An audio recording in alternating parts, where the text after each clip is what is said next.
Hello guys, welcome back to the channel. In this today's video, I'm going to show you how to catch clownfish in Heartopia game. Okay, let's get into it guys. Let me show you my fish observation. And I'm going to show you how the clownfish looks like. Okay, this is the clownfish. And for the weather condition, you can catch this fish during the sunny days, rainy days, or the rainbow event. Okay, and it's active daily. And for the location, guys, you can go to the old sea right here.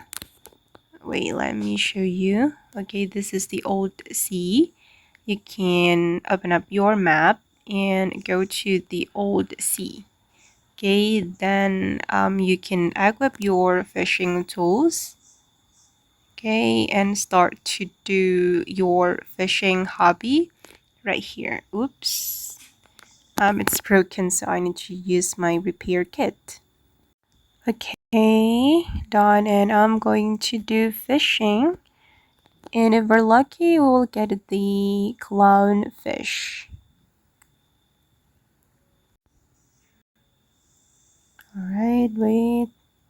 I'm still catching the fish, and let's see what we get from the old sea. Oh, I didn't get the clownfish, but we can keep trying, guys, until we get the clownfish. Okay, guys, and that's how we can catch clownfish in Heartopia game. I hope this video will be useful for you. Thank you so much for watching, and bye.